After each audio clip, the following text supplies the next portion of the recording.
तो अभी तक हमने देख लिया था कि सोल्यूशन क्या होता है ना। उसकी एक बेसिक डेफिनेशन समझ ली थी कि होमोजेनस मिक्सचर है जिसमें पार्टिकल साइज बहुत छोटा होगा। फिर उसके बाद हमने टर्म्स पढ़ी थी 11th में कॉन्सेंट्रेशन की, मोलैरिटी, मोलैलिटी, मास परसेंटेज वगैरह, वो भी एक बार ही रिवाइज कर लिया था। तो अब जो मेन हमें फोकस करना है वो यहाँ से पार्ट शुरू होता है। अभी तक तो हमने जो 9th 10th 11th में पढ़ा था वो हमने रिवाइज करा है। अब जो मेन यहाँ फोकस करना है वो सॉल्युबिलिटी से शुरू करना है कि अब ये बेस बनेगा और जो भी इसके आगे टॉपिक्स हैं वो इससे शुरू होंगे। ठीक है, तो सॉल्युबिलिटी मैंने लास्ट क्लास में बताई थी कि मेरे पास सोल्यूशन है, उसमें दो चीजें होंगी, सोल्यूट, सॉल्वेंट। तो जब भी मुझे किसको डिसॉल्व करना है, सोल्यूट को डिसॉल्व करना है सॉल्वेंट में, तो मैं क्या करूंगा, मैं चेक करूंगा उसकी सॉल्युबिलिटी कि उसको मैं डिसॉल्व कर सकता हूं या नहीं, और अगर कर सकता हूं तो कितना डिसॉल्व कर सकता हूं। तो उस वहां से टर्म आई थी मेरे पास सॉल्युबिलिटी की। तो सॉल्युबिलिटी क्या बताती है कि मैक्सिमम अमाउंट ऑफ सोल्यूट जो मैं सॉल्वेंट में डिसॉल्व कर सकता हूं एक पर्टिकुलर टेम्परेचर पे। इसको हमेशा याद रखना कि जब भी हम बात करेंगे टेम्परेचर उसमें हमारा फिक्स रहेगा। ठीक है, तो एक फिक्स टेम्परेचर पे जितना अमाउंट सोल्यूट का हम डिसॉल्व कर सकते हैं वो मेरी बन जाएगी सॉल्युबिलिटी। और फिर हमने देखा था ये चार फैक्टर्स पे डिपेंड करता है। सबसे पहले तो सोल्यूट का नेचर, दूसरा सॉल्वेंट का नेचर, फिर टेम्परेचर और प्रेशर। तो सोल्यूट सॉल्वेंट के नेचर में हमने देखा था कि अगर दोनों ही पोलर है या नॉन पोलर है तो डिसॉल्व हो जाएगा, बट अगर एक पोलर है दूसरा नॉन पोलर है तो डिसॉल्व नहीं होगा। यहां से हमने टर्म लिखी थी लाइक डिसॉल्व्स लाइक। ये हमने पहले भी पढ़ा हुआ है कि दोनों का बिहेवियर सेम होगा तो ही सोल्यूशन मेरा बन पाएगा। ठीक है, अब जो बुक में इसके बाद हमें दिया हुआ है वो दो सिनारियो दिए हुए हैं। अच्छा, उससे पहले सैचुरेटेड अनसैचुरेटेड सॉल्यूशंस, ये टर्म्स याद है, नहीं याद है? हाँ ना, कुछ कौन सा याद है, क्या था सैचुरेटेड सॉल्यूशन? हाँ, कि मतलब मैक्सिमम अमाउंट ऑफ सोल्यूट मैं डिसॉल्व कर चुका हूं, इससे ज्यादा कोई कैपेसिटी नहीं है मेरे पास। अनसैचुरेटेड मतलब उसमें अभी भी स्कोप है डिसॉल्व करने के लिए, है ना। तो अब जो बुक में मुझे दिया हुआ है वो दो सिनेरियो दिए हुए हैं। पहली बात तो सोल्यूशन मेरा लिक्विड का है, मतलब कि जो लार्जर क्वांटिटी में प्रेजेंट है सोल्यूशन में वो है मेरा लिक्विड। तो लार्जर क्वांटिटी में क्या होता है, सोल्यूट या सॉल्वेंट? तो जो भी सोल्यूशन का सॉल्वेंट है वो मेरा लिक्विड है, ये फिक्स है। ठीक है, उसके बाद जो चेंज आ रहा है वो आ रहा है सोल्यूट में, कि सोल्यूट या तो गैस है या है मेरा सॉलिड। लिक्विड लिक्विड वाला सिनेरियो नहीं है हमारे पास, वो हम नेक्स्ट उसमें पढ़ेंगे। तो दो केसेस बने, पहला तो सॉलिड इन लिक्विड, दूसरा गैस इन लिक्विड, है ना। तो दोनों केसेस में सॉल्युबिलिटी कैसे समझेंगे वो हम देख लेते हैं। तो पहले हम बात करते हैं सॉलिड इन लिक्विड। सोल्यूट मेरा हो गया सॉलिड, सॉल्वेंट मेरा हो गया लिक्विड। इसको हमने डिसॉल्व करा तो मुझे मिल गया सोल्यूशन। और अगर वापस से हमने एक टेक्निक पढ़ी थी क्रिस्टलाइजेशन, कि जब भी मेरा सोल्यूट सॉलिड होता है नेचर तो हम क्रिस्टलाइजेशन की हेल्प से सोल्यूट और सॉल्वेंट वापस अलग कर सकते हैं। तो इसलिए यहां पे बैक एरो देके क्रिस्टलाइजेशन लिखा हुआ है। ठीक है, तो अब मेरे पास आ गया सोल्यूशन। अब मुझे देखना है कि ये इसकी सॉल्युबिलिटी अगर मुझे जज करनी हो तो मैं कैसे बता पाऊं। तो हमारी चारों कंडीशंस थी, चारों पे हम सेम रिसर्च करेंगे। ठीक है, तो nature of solute and solvent, तो उसमें वही है कि जब तक दोनों सेम नहीं होंगे तब तक डिसॉल्व नहीं होगा। तो दोनों या तो नॉन पोलर होने चाहिए या पोलर होने चाहिए। ठीक है, नेक्स्ट था हमारा टेम्परेचर और प्रेशर। तो टेम्परेचर जब हमने वेरी करा तो हमने क्या देखा, क्या होना चाहिए, टेम्परेचर अगर मैं बढ़ा रहा हूं कम कर रहा हूं तो आप लोगों के हिसाब से क्या होना चाहिए, क्यों बढ़नी चाहिए?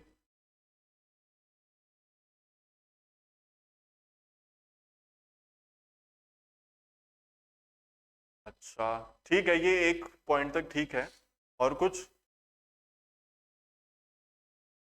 नहीं? अब जो पॉइंट बोला ना वो बिल्कुल सही पॉइंट है कि टेम्परेचर बढ़ाने से एनर्जी बढ़ जाती है तो गैप ज्यादा आता है। बट यहाँ पे हमें मेन फोकस करना है कि जो मेरा सोल्यूट है वो मेरा सॉलिड है ना। तो जो बोला है वो लिक्विड और गैस के लिए तो वैलिड रहता है कि टेम्परेचर बढ़ाया, पार्टिकल्स के पास एनर्जी ज्यादा आ गई तो वो ज्यादा मूव करने लग गए तो गैप उनके बीच में बढ़ गया। बट सॉलिड में क्या होता है, बिल्कुल क्या होते हैं कि इससे ज्यादा क्लोज पार्टिकल्स मेरे हो ही नहीं सकते, मैक्सिमम क्लोजनेस पर होते हैं वो एक दूसरे से। तो वहां अगर मैं टेम्परेचर देता भी हूं तो कोई मूवमेंट दिखती है हमें? अब जैसे ये बोर्ड है, इस बोर्ड के अगर मैं नीचे आग लगा दूं तो क्या होगा? ऐसा तो नहीं होगा कि इसकी हमें वाइब्रेशन फील होगी या पार्टिकल्स हमें बॉयल होते दिखेंगे, नहीं दिखेंगे। तो इसके अंदर मूवमेंट लाना उतनी पॉसिबल नहीं होती। मूवमेंट तब आएगी जब ये सॉलिड से लिक्विड बन जाएगा। एक बारी अगर आग लगा के मैंने इसको मेल्ट कर दिया तो इसके पार्टिकल्स घूमने लगेंगे, बट जब तक ये सॉलिड है तब तक तो नहीं आएगा इसकी शेप में कोई चेंज। तो इसीलिए ये चीज मैं सॉलिड्स के लिए श्योरली नहीं बोल सकता, कि पक्का नहीं है कि उसके पार्टिकल्स मूव करेंगे या नहीं करेंगे। ठीक है ना? लिक्विड्स गैसेस के लिए तो ये सिनेरियो बिल्कुल ठीक है कि टेम्परेचर बढ़ाओगे तो मूवमेंट ज्यादा हो जाएगी, बट सॉलिड्स के लिए वो मैं 100% श्योरिटी के साथ हर बारी नहीं बोल सकता। ठीक है? तो टेम्परेचर के साथ जो मैंने बिहेवियर देखा उसमें मुझे कुछ फिक्स पैटर्न नहीं दिखा। किसी केस में बढ़ रही है, किसी केस में कोई इफेक्ट नहीं है, और किसी केस में उल्टा कम हो रही है। ठीक है? तो मैंने देखा पूरा ही रैंडम बिहेवियर है। तो अगेन वो डिपेंड कर रहा है कि मेरा जो सोल्यूट है वो किस नेचर का है। ठीक है? तो टेम्परेचर के साथ भी मुझे कुछ फिक्स बिहेवियर नहीं मिला कि टेम्परेचर के साथ भी सॉल्युबिलिटी या तो इंक्रीज कर सकती है या डिक्रीज कर सकती है। ठीक है? लास्ट पॉइंट था हमारा प्रेशर का। तो प्रेशर में क्या बताया था मैंने कि हम कंप्रेस करने की कोशिश करेंगे, है ना? अब सॉलिड में ऑलरेडी क्लोज है, इससे ज्यादा क्या कंप्रेस कर लोगे? नहीं कर सकते सॉलिड से ज्यादा कंप्रेस। और लिक्विड में भी हमें पता है कि कंप्रेस हम एक लिमिट तक कर सकते हैं, ऐसा तो नहीं कि बहुत ज्यादा कंप्रेस कर सकते हैं। एक छोटा अमाउंट ही होता है जो कंप्रेस कर पाते हैं। तो कंप्रेशन से भी उतना ज्यादा फर्क नहीं पड़ा, क्योंकि सॉलिड में तो कर ही नहीं सकता और लिक्विड में तो बहुत ही कम अमाउंट तक मैं कंप्रेस कर सकता हूं। तो इसीलिए प्रेशर में भी कोई इफेक्ट एज सच मुझे देखने को नहीं मिला। ठीक है? तो सॉलिड एंड लिक्विड के लिए क्या मिला? मुझे कोई एक फिक्स बिहेवियर ही नहीं मिला। मुझे बस ये पता होना चाहिए कि सल्यूट सॉल्वेंट सेम नेचर है, तो मैं ये उम्मीद कर सकता हूं कि ये सॉल्युबल होगा। और बिहेवियर क्या होगा अगर मैं टेम्परेचर या प्रेशर बढ़ाऊं, उसके लिए मुझे कुछ फिक्स नहीं पता।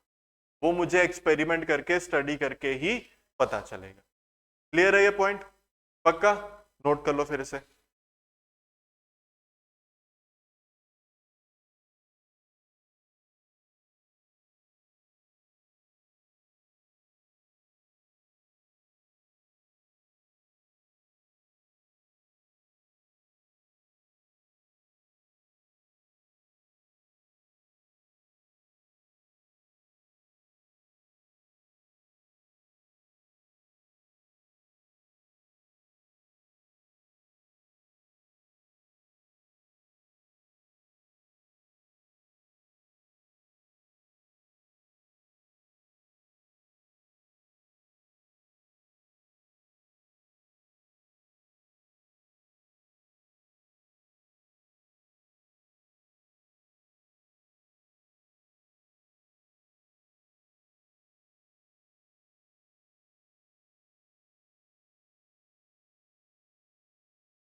ठीक है, तो सॉलिड इन लिक्विड का क्लियर है सिनेरियो। अब नेक्स्ट है हमारा गैस इन लिक्विड का। तो यहां पे अगेन वही क्राइटेरिया तो चारों ही है, कोई चेंज उनमें नहीं आया। तो सबसे पहले nature of solute and solvent, तो वो पार्ट अभी भी सेम है कि दोनों सेम बिहेवियर होना चाहिए कि या तो पोलर या नॉन पोलर। ठीक है, बट एक चीज और ऐड हो जाती है, जब भी हमारे पास गैस आती है ना, तो ये थोड़ा दिमाग में लेके चलना कि नॉर्मल बिहेवियर से अलावा भी एक एक्सेप्शन केस हमेशा मिलेगा हमें, क्योंकि गैस में क्या होता है, बहुत ज्यादा रैंडम बिहेवियर होता है, हम कुछ प्रिडिक्ट नहीं कर सकते उसका, क्योंकि ना उसमें शेप है ना उसकी कोई फिक्स वॉल्यूम है, जहां मन करता है वो वहां चला जाता है। तो गैस में मेजरली एक्सेप्शनल केसेस मिलेंगे ही मिलेंगे। ठीक है, तो यहां पे क्या आया कि जब मैंने नेचर स्टडी करा तो मुझे एक और फैक्टर पता चला, क्या कि ऐसी गैसेस जिनको इजीली मैं लिक्विफाई कर सकता हूं, मतलब जिनको इजीली मैं उनके लिक्विड स्टेट में ला सकता हूं, तो वो गैसेस ज्यादा सॉल्युबल होती हैं एज कंपेयर टू दूसरी गैसेस। ठीक है, तो ऐसी गैसेस जिनको इजीली हम लिक्विड में कन्वर्ट कर सकते हैं, तो उनका सोल्यूशन जो होगा वो ज्यादा सॉल्युबल होगा एज कंपेयर टू मेरा दूसरा सोल्यूशन। ठीक है,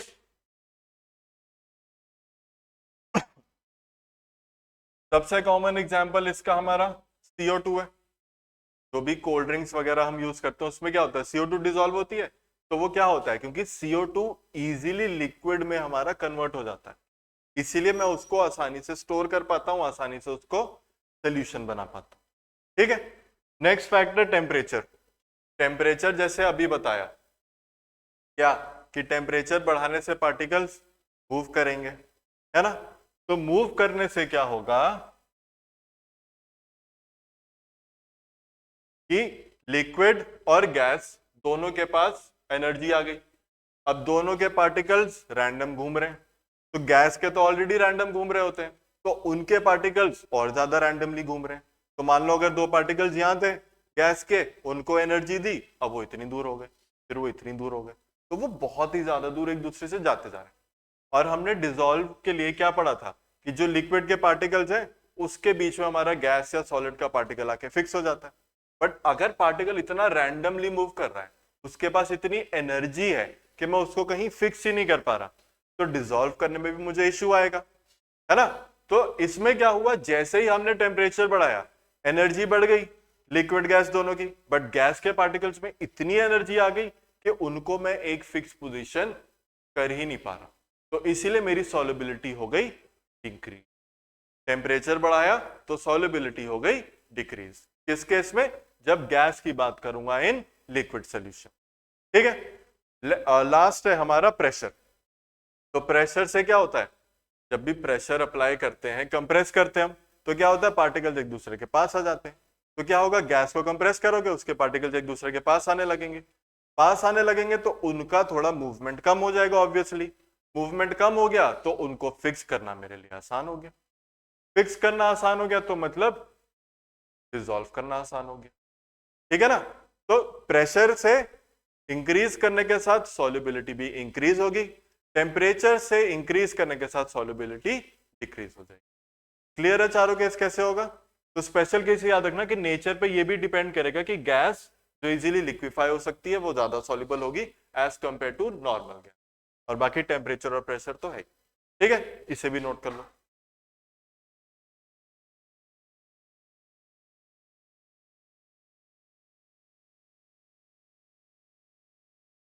तो गैस के पार्टिकल्स की स्पेस हो गई कम। ठीक है, क्या कंप्रेस तो पूरे सोल्यूशन को करूंगा ना मैं। हाँ हाँ, जो भी मैं कर रहा हूं मैं सोल्यूशन को कर रहा हूं, सिर्फ सोल्यूट या सॉल्वेंट को नहीं कर रहा हूं, जो मेरा सोल्यूशन बन गया उसको कर रहा हूं। हाँ, तो इसलिए पूरा सोल्यूशन मैं स्टडी कर रहा हूं, सिर्फ सोल्यूट या सॉल्वेंट को नहीं।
ठीक है, तो गैस में टेम्परेचर इंक्रीज करने से क्या होगा,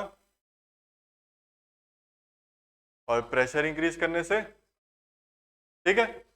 अब हमें ये पता है कि प्रेशर और सॉल्युबिलिटी का लीनियर रिलेशनशिप है, अभी हमने स्टडी कर लिया। बट ये जो रिलेशनशिप डिस्कवर करा सबसे पहले वो करा हेनरी ने, तो इसीलिए हमने उसके नाम पे ये लॉ बना दिया और नाम रख दिया हेनरीज लॉ, ठीक है। तो हेनरीज लॉ क्या कहता है कि जब भी मैं बात करूंगा solubility of gas in liquid, वही केस जो अभी हमने देखा, तो उसमें क्या होगा कि जो भी सॉल्युबिलिटी है मेरी गैस की एट अ गिवन टेम्परेचर, ये मैंने बताया था कि टेम्परेचर हमेशा फिक्स रखेंगे, तो गिवन टेम्परेचर पे जो भी सॉल्युबिलिटी है वो डायरेक्टली प्रोपोर्शनल होगी मेरे पार्शियल प्रेशर ऑफ गैस पे। सोल्यूशन है गैस इन लिक्विड का, तो जो भी गैस की सॉल्युबिलिटी है वो डायरेक्टली डिपेंड करेगी मेरे पार्शियल प्रेशर ऑफ गैस पे। इस लॉ का हमने नाम रख दिया हेनरीज लॉ, ठीक है। तो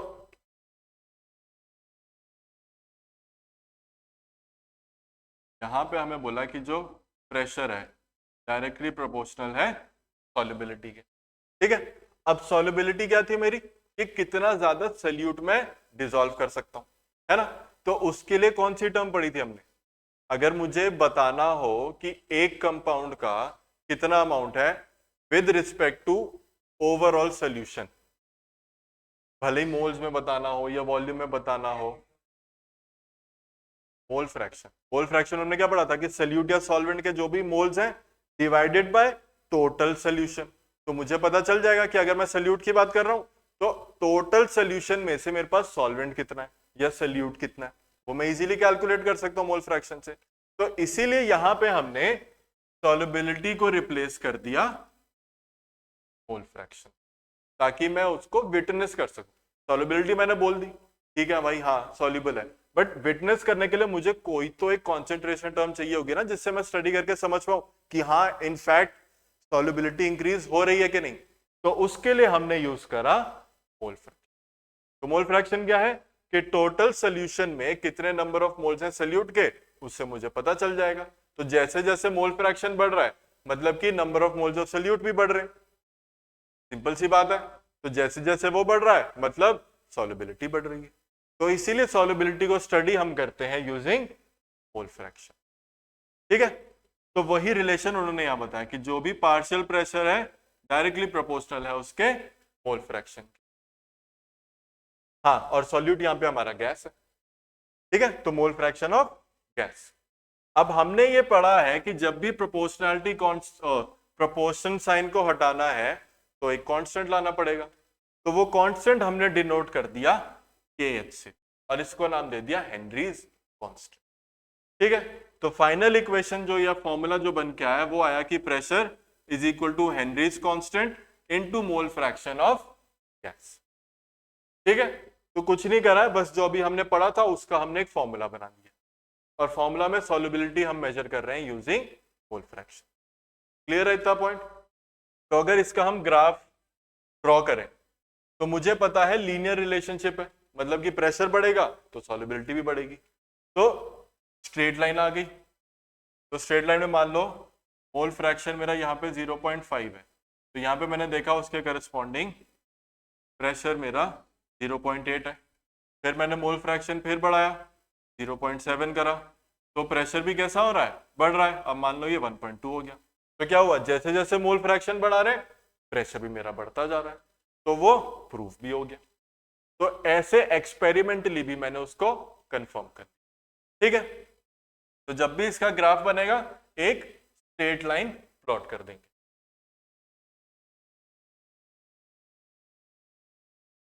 ठीक है। अब हेडिंग लिखो Henry's law,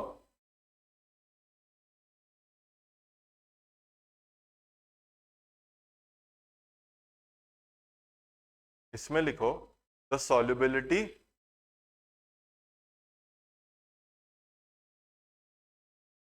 of a gas in liquid at a given temperature,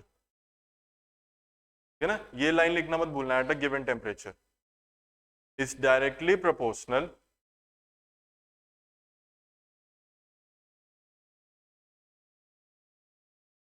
to the partial pressure of gas.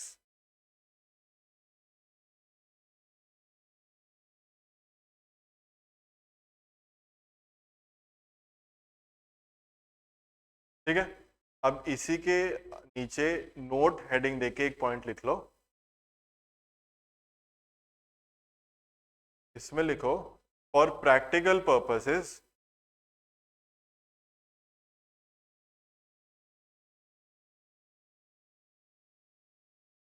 We measure solubility using mole fraction.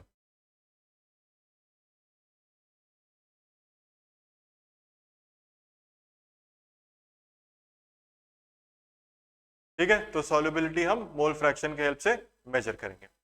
फिर ये फॉर्मूला नोट कर लो, पहले प्रोपोर्शनल फिर उसके बाद कांस्टेंट।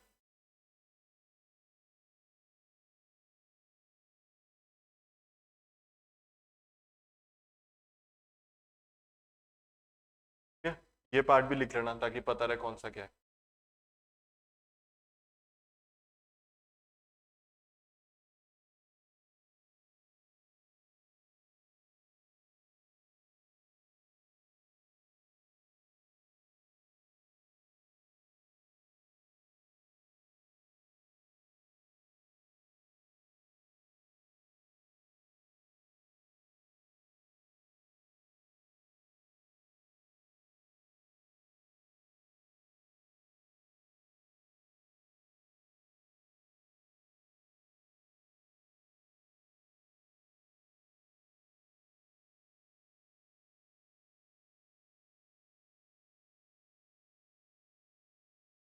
ठीक है, ग्राफ भी ड्रॉ कर लो।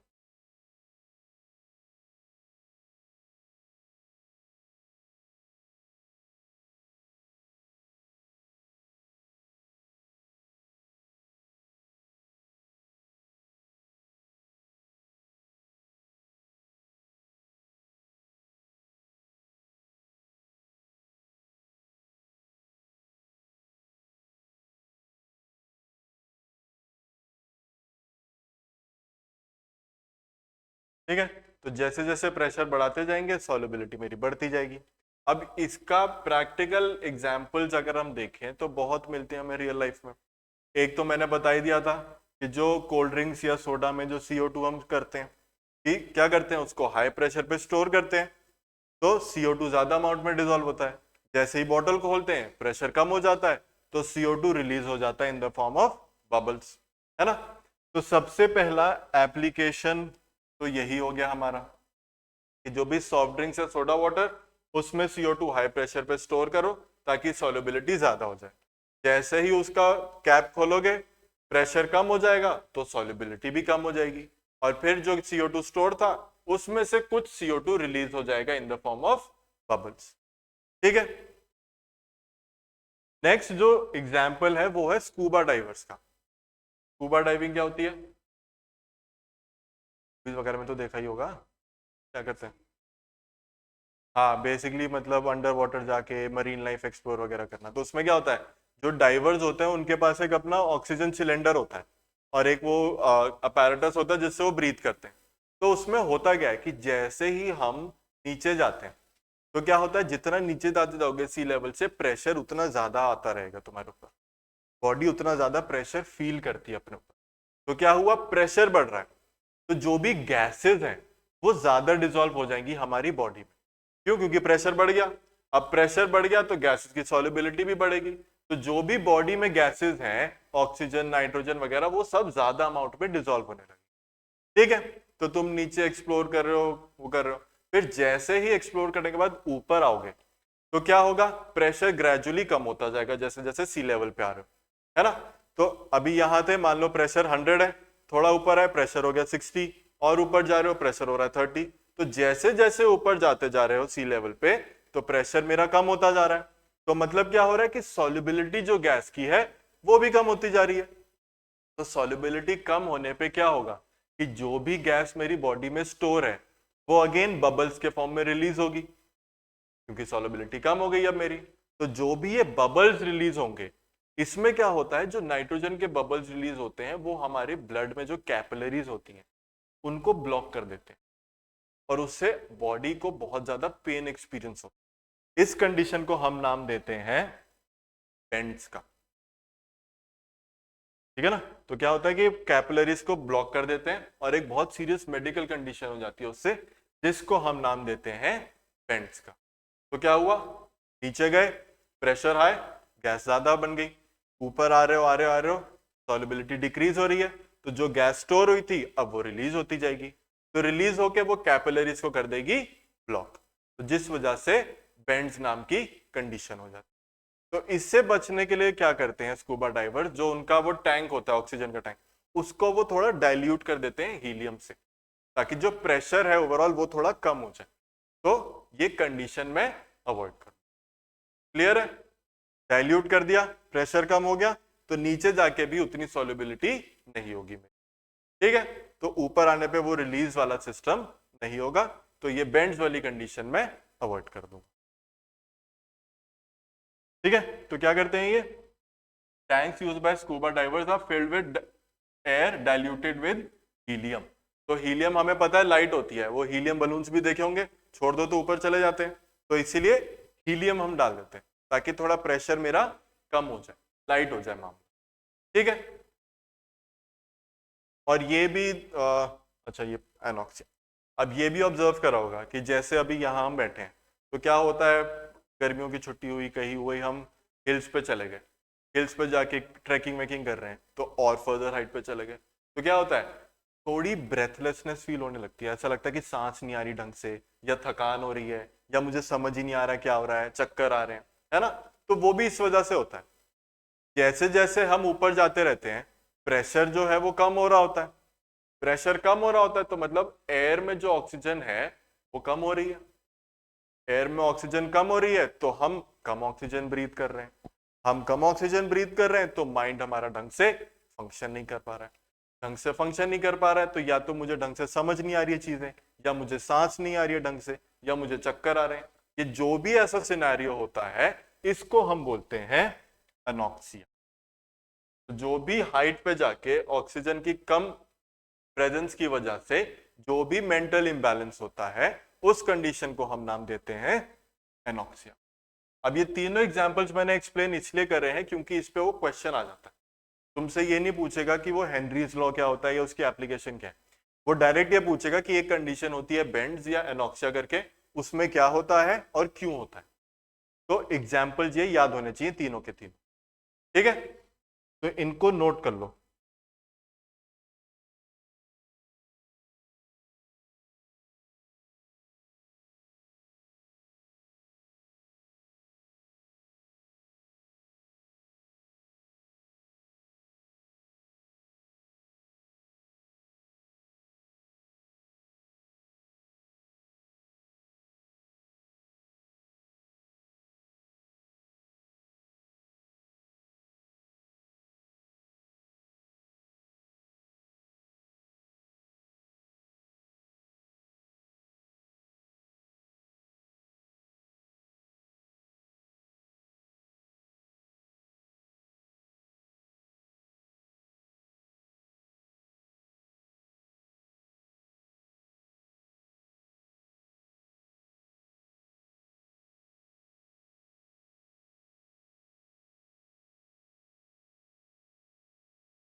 क्वेश्चन कर लेते हैं हेनरीज लॉ के ऊपर। पढ़ लो एक बार सब क्वेश्चन।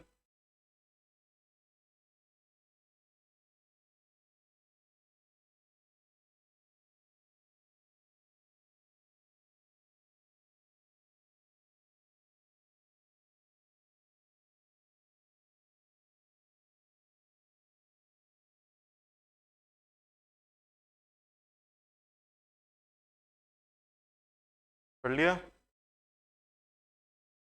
हाँ ना करो। पढ़ लिया? क्या कह रहा है क्वेश्चन में?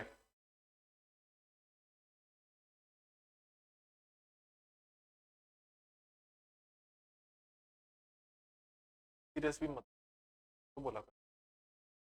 क्या कह रहा है क्वेश्चन में ये बता दो। अच्छा क्या गिवन है क्वेश्चन में?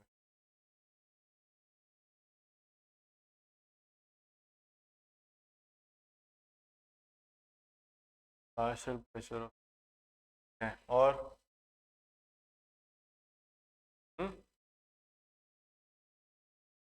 मैंने हेनरीज लॉ में क्या लिखवाया था कि किस पे डिपेंड करती है solubility? Partial pressure of gas. Partial pressure of gas पे डिपेंड करती है सॉल्यूशन की सॉलिबिलिटी। कि लिक्विड का तो कोई प्रेशर होगा ही नहीं ना। यही तो हमने देखा था कि लिक्विड का अपना तो कोई प्रेशर होता नहीं है। प्रेशर कौन एग्जर्ट करेगी? गैस ही करेगी एग्जर्ट। तो ये जो प्रेशर गिवन है ये मुझे गैस का गिवन। ठीक है। तो पार्शियल प्रेशर इथेन का 1 बार दिया हुआ है जब उसकी क्वांटिटी इतनी है मेरे पास, है ना। और क्या बोला है कि अगर मेरे पास इथेन 5 × 10⁻⁻2 ग्राम है तब उसका पार्शियल प्रेशर कितना होना चाहिए। तो लास्ट क्लास में मैंने बताया था सबसे पहले देखो क्या दिया हुआ है क्वेश्चन में, उसके बाद देखो कि मैं उस तक कैसे पहुंच सकता हूं, है ना। तो मुझे उसने दो कंडीशंस दी हैं। पहला, जब इथेन का मास इतना है उस केस में उसने मुझे पार्शियल प्रेशर दे दिया। फिर उसने बोला कि अगर मैंने उसका मास चेंज करके इतना कर दिया तो अब पार्शियल प्रेशर क्या होगा। तो हेनरीज लॉ का फॉर्मूला क्या था कि जो पार्शियल प्रेशर है it is equal to Henry's constant into mole fraction of gas. यही फॉर्मूला था। तो कंडीशन 1 अगर मैं देखूं, जब इथेन का मास 6.56 है तो उसके लिए उसने मुझे प्रेशर भी दिया हुआ है। तो वैल्यूज फिल करें अगर हम, तो प्रेशर है 1, KH की वैल्यू हमें नहीं पता, और ये हो गया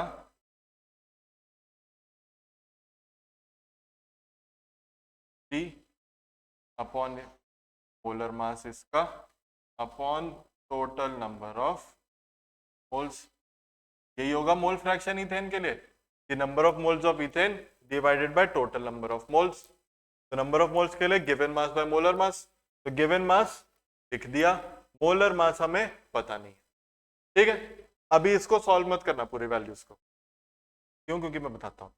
तो यहां से मैंने निकाल ली KH की वैल्यू, है ना। और दूसरे कंडीशन में उसने क्या बोला है कि मास अब मैंने इथेन का कर दिया चेंज। चेंज करने के बाद जो प्रेशर होगा वो क्या होगा मुझे ये बता दो। तो फॉर्मूला तो उसके लिए भी सेम रहेगा, जानना मुझे प्रेशर है, इसका मुझे अमाउंट गिवन है, तो मिसिंग क्या है मेरे लिए?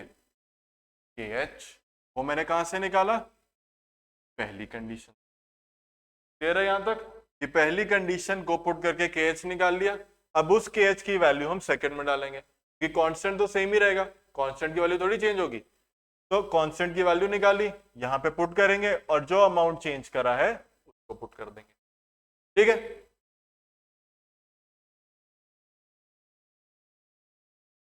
जरूरत ही नहीं पड़ेगी ना, वही बता रहा हूं।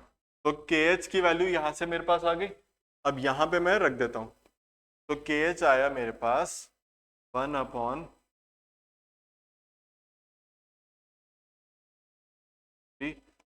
इसका molar mass divided by total number of moles into इसकी मोल फ्रैक्शन, तो वो है 5 × 10⁻⁻2 डिवाइडेड बाय इसका molar mass divided by total number of moles. अब इसके ऊपर जाके इन्वर्स हो जाएगा, तो ये क्या हो जाएगा? N total divided by molar mass upon 6.56 बस। तो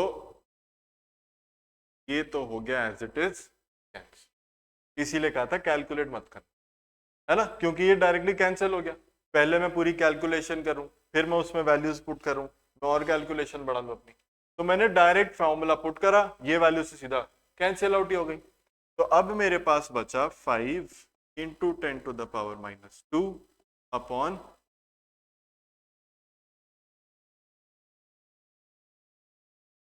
तो अब इसको जो भी कैलकुलेट करेंगे तो मेरे पास पार्शियल प्रेशर आ जाएगा इन बार्स।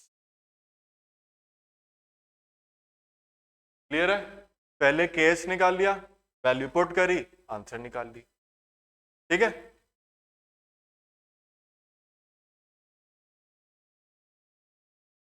तो लिखना भी इसको ऐसे ही, पहले लिखोगे गिवन, क्या क्या गिवन है वो एक साइड लिखोगे, फिर उसके बाद सॉल्व करना शुरू करोगे। किसी भी आंसर को हमेशा ऐसे ही सॉल्व करोगे।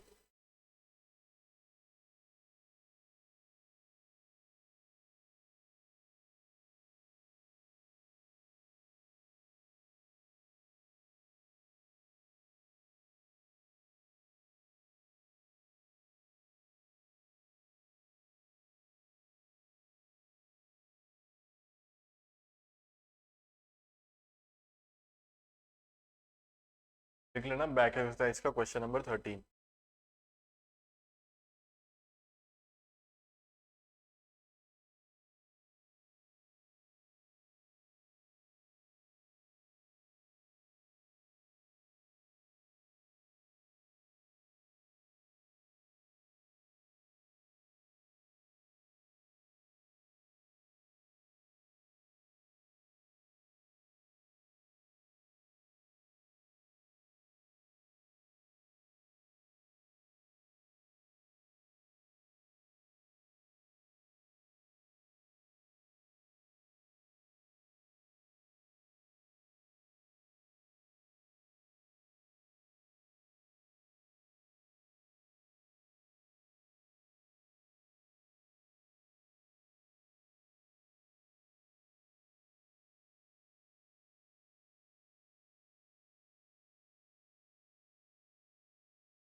ठीक है, अब इसके बाद अगर याद हो तो इक्विलिब्रियम और थर्मोडायनामिक्स चैप्टर में हमने एक टर्म पढ़ा था वेपर प्रेशर।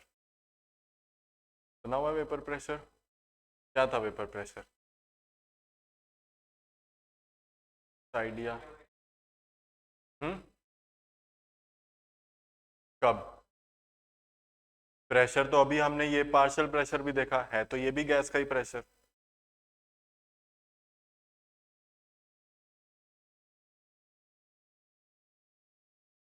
इन अ वे हाँ ठीक है, कह सकते हैं, बट एक स्पेसिफिक कंडीशन थी। हम्म, नहीं वो भी जब वो बनता है या जब भी हीट करते हैं तो उसमें कंडीशन आती है। नहीं, क्या कंडीशन याद है? याद है? हाँ। तो वेपर प्रेशर क्या था, इक्विलिब्रियम चैप्टर में हमने पढ़ा था कि जो भी हमारा इक्विलिब्रियम है वो इस तरीके से समझो कि जैसे अभी बताया कि लिक्विड है, इसको हीट करके मैं गैस बना रहा हूं, है ना। तो इक्विलिब्रियम में क्या था कि इस तरीके से रिएक्शन बढ़ेगा कि कुछ लिक्विड से गैस बन रहा है और कुछ गैस का अमाउंट वापस से लिक्विड बना रहा है, इस तरीके से कि जितना लिक्विड है उसकी अमाउंट फिक्स हो गई, जितना गैस है उसका अमाउंट फिक्स हो गया। तो इस कंडीशन में कब, जब इक्विलिब्रियम आ गया किसके बीच में, लिक्विड और गैस के बीच में, तो इस कंडीशन में जो गैस प्रेशर एग्जर्ट करती है उसको मैं बोलता हूं वेपर प्रेशर। तो वेपर प्रेशर हो गया प्रेशर एग्जर्टेड बाय गैस, कब, जब मेरा इक्विलिब्रियम है between liquid and gas. Clear है ये पॉइंट? पक्का? तो ये होता है वेपर प्रेशर। ठीक है, अब अगेन ये डिपेंड करता है nature of liquid and temperature पे।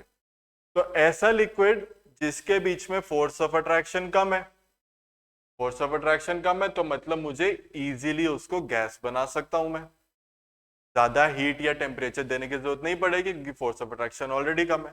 तो जिसका फोर्स ऑफ अट्रैक्शन कम है उसका वेपर प्रेशर बढ़ जाएगा क्योंकि वो गैस इजीली बन जाएगा। ठीक है। दूसरा पॉइंट टेम्परेचर। अब टेम्परेचर से अगेन जितना हीट करते जाओगे उतना गैस बनता जाएगा, तो वेपर प्रेशर भी उतना इंक्रीज करता जाएगा। ठीक है। तो टेम्परेचर के साथ डायरेक्टली प्रोपोर्शनल, और मेरा नेचर ऑफ लिक्विड जहां पे वीक है वहां पे ज्यादा वेपर। ठीक है, इसको भी नोट कर लो फिर।